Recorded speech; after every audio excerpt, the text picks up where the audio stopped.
ये हमने ठाना है, आज़ाद समाज पार्टी ने ठाना है कि बच्चियों के अंदर वो हुनर पैदा करेंगे कि बच्चियां MA BA हर गरीब की बच्ची करें। राजनीति में मेरे को राजनीति का करने का कोई मकसद नहीं था, बस लोगों का दुख दर्द देखा मैंने। मैं भी एक गरीब परिवार से, मेरे में छोटे में पिताजी खत्म हो गए थे। नमस्कार, मैं योगेंद्र और आप देख रहे हैं डेली न्यूज इंडेक्स को। मध्य प्रदेश विधानसभा चुनाव का बिगुल बज चुका है। 17 नवंबर को चुनाव होने हैं। ऐसे में तमाम राजनीतिक पार्टियां तैयारियों में जुट चुकी हैं और सभी राजनीतिक पार्टियों ने कुल मिलाकर अपने प्रत्याशी मैदान में उतार दिए हैं। वहीं बात करेंगे आज़ाद समाज पार्टी की। भीम आर्मी चीफ चंद्रशेखर आज़ाद की नई नवेली पार्टी है आज़ाद समाज पार्टी और पहली बार मध्य प्रदेश में चुनाव लड़ने जा रही है। मध्य प्रदेश में पहली बार विधानसभा का चुनाव लड़ने जा रही है। उन्होंने भी लगभग 35 प्रत्याशी अपने चुनावी मैदान में उतार दिए हैं। बात करेंगे मध्य प्रदेश की अंबा विधानसभा से। अंबा विधानसभा से सोमेश आज़ाद को उन्होंने प्रत्याशी बनाया है। हम इनसे बातचीत करेंगे क्या कुछ मुद्दे रहने वाले हैं इस बार चुनाव में। सर, सबसे पहले तो आपका स्वागत है हमारे साथ बातचीत करने के लिए। धन्यवाद। इस बार आप चुनाव लड़ने जा रहे हैं, विधानसभा चुनाव लड़ने जा रहे हैं, क्या कुछ मुद्दे रहने वाले हैं? देखिए, हम सबको पता है, आप भी देख रहे हैं मीडिया की कवरिंग से क्या हालत है देश की। बुरी हालत हो चुकी है। कहीं तो भर्तियों में चेंज हो रहे हैं, चेंजिंग आ रही हैं। अग्निवीर में 2 फौजी, उनको कोई सलूट फलूट कुछ नहीं हुआ था, ये भी आपको पता है। जनता भी देख रही है कितना अन्याय हो रहा है, फौजियों के साथ हुआ। अब दूसरी बात, शिक्षा, बेरोजगारी, ये इतनी शिक्षा बेरोजगारी इतनी कंडीशन ख़राब हो चुकी है। शिक्षा की स्थिति ठीक नहीं है? बिल्कुल नहीं। मैंने तो देखा है, बताओ हमारी बच्चियां कितनी पढ़ी हुई हैं। कोई धन्ना सेठों की बच्चियां 1-2 पढ़ पा रही हैं, बस 12वीं MA BA 1-2 होंगी शायद। अंबा विधानसभा में एक सर्वे कर सकते हो आप, ठीक है। गवर्नमेंट स्कूलों में भी आप देख सकते हो, क्योंकि आप 8वीं तक ही गवर्नमेंट है ज़्यादातर अपने यहाँ पे अंबा विधानसभा के अंदर। तो बच्चियाँ क्या है, सिर्फ 8वीं तक ही होंगी, उससे ज़्यादा तो वो भी इतना कुछ जानती ही नहीं होंगी, क्योंकि टीचर शायद कुछ पढ़ाते ही नहीं हैं। इसलिए हम पूछते हैं अपनी अपनी बच्चियों की, तुम्हारी भी बच्ची हैं, हमारी भी बच्ची हैं। तो इतनी कंडीशन ख़राब है भाई साहब अंबा के अंदर कि बच्चियां जाने के लिए भी मजबूर हैं। अगर अंबा में जो 12वीं क्लास जो स्कूल हैं उनमें जाने के लिए भी डरती हैं। इतनी कंडीशन ख़राब है गुंडे या जातिवादी गुंडों के कारण।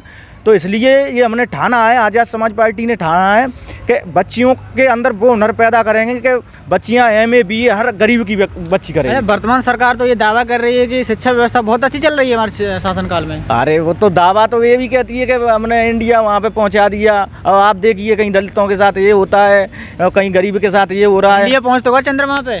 देखो चंद्रमा, अरे वो तो चंद्रमा पे तो विज्ञान है, विज्ञान पहुँचा है, ठीक है। विज्ञान के जरिए और इंडिया के वैज्ञानिक के द्वारा पहुंचा है, ठीक है। वो शिक्षा तभी तो पहुंचा है। अगर शिक्षा ही नहीं होती तो कैसे पहुंच जाता? हवा में थोड़ी पहुंच जाएगा इंडिया। और दूसरी बात, शिक्षा की चल रही है तो शिक्षा में देखिए, मैं हॉस्पिटलों में भी देखता हूं इतनी कंडीशन ख़राब है कि प्राइवेट वहाँ पर जाते हैं, गरीब हैं, उनके पास पैसा नहीं है, तो वो कहाँ पर से दवाई कराएँ? हॉस्पिटल नहीं है, दूर दूर तक एम्बुलेंस नहीं पहुँच पाती हैं। ऐसी ऐसी जगह पड़ी हैं, आप देखिए खुद। मैं खुद ऐसे गांव में रहता हूं, वहाँ पर भी नहीं पहुँच पाती है एम्बुलेंस। बाहर लोग रख कर लाते किसी रक्शे में, तब एम्बुलेंस में बिठाते हैं। ऐसी कहानी है। अब ऐसे मरीज जा रहे हैं, आप खुद देखिए। डिलीवरी में भ्रष्टाचारी, हर जगह इतनी भ्रष्टाचारी चल रही है। दवाई जितना भी मामला है, आप देखो किसान है, देखो किसान लाइन में लग रहे हैं, बड़े बड़े दावा कर रहे हैं यहाँ, जिनकी कृषि मंत्री होते हुए भी बताओ किसान लाइन में लग रहे हैं। आपस में लड़ाई हो जाती है, क्या करे बेचारे, भूखे प्यासे डले हैं। आपने देखा होगा अभी कृषि मंत्री चुनावी मैदान में है। केंद्रीय कृषि मंत्री हैं, विधानसभा को चुनाव लड़ने हैं, क्या लग रहा है? नहीं, अपन तो अपना अच्छा रिजल्ट निकालेंगे। हमने अच्छी मेहनत की है, जनता ने सब कुछ देख लिया है। जनता वोट के माध्यम से जवाब देगी इनको, क्योंकि जनता के पास इतना बहुबल तो इन लोगों ने दिया ही नहीं। शिक्षा के मामले में भी ये इन लोगों ने कमज़ोर किया, क्योंकि जनता शिक्षित बने ही ना। अगर शिक्षित बनेगी तो हमारी टेटुआ को पकड़ेगी, जवान से जवान मिलाएगी, सवाल पूछेगी, सवाल करेगी जनता कि अगर इन लोगों को पढ़ा देंगे, इन लोगों की दवाई की व्यवस्था हो जाएगी। आप देखिए, मैं खुद जाता हूँ भाई साहब, मैं एक गरीब परिवार से आता हूँ कि बहुत से घरों में मैं रोज़ भ्रमण करता हूँ, मकान फूटे हैं उनके घर में, रात को कीड़ा निकल आता है। मकान फूटे हैं, वो तो कह रहे हैं कि आवास सभी को दे दिया है, कोई भी कच्चे मकान में कोई नहीं रह रहा है। आप खुद जाके सर्वे कीजिए। देखो, दावा तो मैं भी कर दूंगा कि मैंने इसके लिए ये कर दिया, इसके लिए वो कर दिया। आपने देखा होगा हर महापुरुष के लिए ये करते हैं, पर सब महापुरुषों का भी अपमान होता है। ऐसे ही जो आवास की बोलते हैं कि आवास है, बस नामांकन, जो चुनाव आता है तो नामांकन होते हैं, कोई किसी को आवास नहीं है, आप खुद जाके दे सकते। जमीनी स्तर पर ऐसा कुछ नहीं है? मैं खुद जा रहा हूँ, मैं देख रहा हूँ। अभी मकान अमरीशपुरा में पलटे, थोड़े वो क्या नाम हो गए थे, झोंपड़ी थी, उनके डंडे लगा लिए थे कच्चे, तो उनके पलट गए। क्यों? बारिश होगी, वो कच्चे पड़े हैं, उसमें मरने से बच रहे हैं लोग। बताओ कितनी कंडीशन, इतनी कंडीशन ख़राब है। मैं तो खुद जा रहा हूँ, सांप निकल आते हैं, फोन आता है भाई साहब ऐसे ऐसे किसी न किसी को सांप काट लेता है। क्या किया जाए बताओ? लोग मर रहे हैं, कोई उनको देखता भी नहीं है गरीबों की, तो बस चुनावी में दाना डाल रहे हैं बस। अच्छा, जनता आप पर अगर विश्वास करती भी है, आपको अगर जिताती भी है जनता वोट दे करके, तो सबसे पहले क्या प्राथमिकता रहेगी आपकी? सबसे पहले क्या कार्य करेंगे जनहित में? जनहित में पहला होगा शिक्षा, जिससे हमारी हर एक बच्ची गरीब की एक शिक्षा के क्षेत्र में शेरनी बनकर निकले, और रात भी निकले तो कोई भी गुंडा मवाली का डर ना हो, क्योंकि वो भी समझे कि सब लोग शिक्षित हैं। अगर शिक्षित नहीं होते हैं तो सब लोग डरते हैं।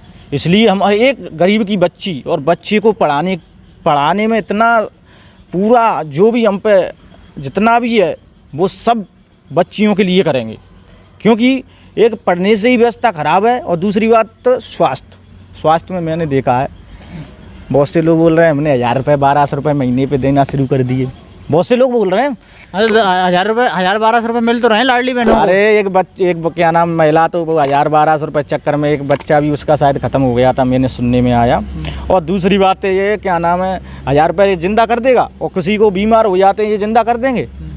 हॉस्पिटलों में भी जुगाड़ होती हैं जिनकी, वही उन्हीं के काम हो पाते हैं। मैंने खुद देखा है, मैं तो जाता हूँ हॉस्पिटलों में और गरीबों को देख रहा हूँ। एक बार आप देखिए खुद, डॉक्टरों के यहाँ कितनी लाइन लगी है, प्राइवेट डॉक्टरों के यहाँ खींच रहे हैं पैसा, कम से कम किसी से 2000, किसी से 5000, और वो कहाँ से लाए? 1000 रुपये में क्या हो जाता है? दिन में 4-4 बार क्या नाम, महीने में 3-3 बार बच्चे बीमार होते हैं। अक्सर ज़्यादा देखने को मिलता है कि नेता लोग आते हैं और वोट भी ले जाते हैं और जीत भी जाते हैं, लेकिन ज़्यादातर ये देखने को मिलता है कि जब हम ग्रामीणों से बातचीत करते हैं, जनता से बातचीत करते हैं, तो जनता कहती है कि नेता आए तो थे, विधायक जी आए थे, वोट ले गए और उसके बाद देखने तक भी नहीं आए, और जिन्होंने वादे किए तो उन वादों पर खरे नहीं उतर पाए।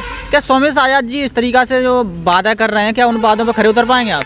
देखो, जनता को भी पता है मैं एक उन्हीं के परिवार का बच्चा हूँ, उन्हीं के परिवार का बेटा हूँ, उन्हीं के परिवार का भाई हूँ, क्योंकि मैंने तो सब कुछ देखा है। मैं तो गया हूँ गांव-गांव, मेरे पास तो पेट्रोल के लिए पैसे भी नहीं हुआ करते थे, तब भी मैं जाता था अपने लोगों से, क्योंकि हमारे साथ हाथ में सत्ता तो नहीं थी, पर हम जाने की कोशिश इसलिए करते थे कि हमारे समाज के साथ हो क्या रहा है, क्योंकि मेरे साथ भी हुआ था।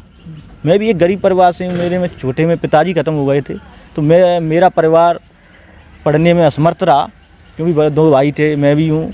तो इतनी कंडीशन मैंने देखी, ना तो कोई नेता आए, मैं छोटा था, ना तो हमारे परिवार के लिए कोई नेता सहायता करने आया, ना कोई समाज सेवक बोलते हैं कि हम समाज सेवक हैं, इतना चंदा कर देंगे, वो कर देंगे, वैसे भी लोग नहीं आए, क्योंकि मैं ऐसी कंडीशन में था भाई साहब। तब मैंने देखा, विचार किया, मैं समझदार हुआ कि यार ये तो बहुत बड़ी कहानी ख़राब है। क्यों कि मेरा परिवार ऐसे मतलब गड्ढे में जा रहा है, हम लोगों के पास इतनी मतलब व्यवस्थाएं नहीं है, हम लोगों की कोई मदद नहीं कर रहा है, तो हज़ारों परिवारों के साथ ऐसा हो रहा है, हज़ारों के पिताजी मतलब हो रहे हैं। ये ऐसी चीज़ मैंने देखी, तो ये मैंने दिल में ठाना कि मैं ऐसे परिवारों को उजड़ने नहीं दूंगा। अगर जनता मेरे को इस लायक समझती है, इस लायक बनाती है, तो मैं ऐसे परिवारों को बिल्कुल नहीं। किसी का भाई ख़त्म हो जाता है तो एक भाई से जाने से ये थोड़ी है भाई भी पूरे परिवार को चलाता हुआ। अच्छा, राजनीति में आप कब से सक्रिय हैं? क्या कब से आप राजनीति में हैं? देखो, राजनीति में मेरे को राजनीति का करने का कोई मकसद नहीं था, बस लोगों का दुख दर्द देखा मैंने, देखा ये सिस्टम कहाँ से ख़राब है, तो हमने सोचा, हमारे साथियों ने सोचा और हमारे समाज के लोगों ने भी बोला कि भाई साहब यहाँ से सिस्टम ख़राब है, इसी सिस्टम पर बैठना पड़ेगा। इसलिए जनता से भी मैं आग्रह करता हूँ, अगर आप लोग चाहते हैं कि आप खुद सिस्टम में जनता को देने वाला बनाऊँगा, मेरी ये एक सोच है कि हमको देने वाला बनाना है, लेने वाला नहीं, क्योंकि लेने से तो हमारे लोग बहुत दिनों से मांग रहे हैं और ना कोई देता है, वादे करता है, झूठे भग जाता है। तो इसलिए इतनी अपन मजबूती जनता के लिए करेंगे, हर एक बच्चे के लिए करेंगे, क्योंकि कल कोई बच्चा बड़ा वो ये ना समझे कि मेरा परिवार ये नहीं है, हर तरह से पूरी मजबूती देंगे अपन।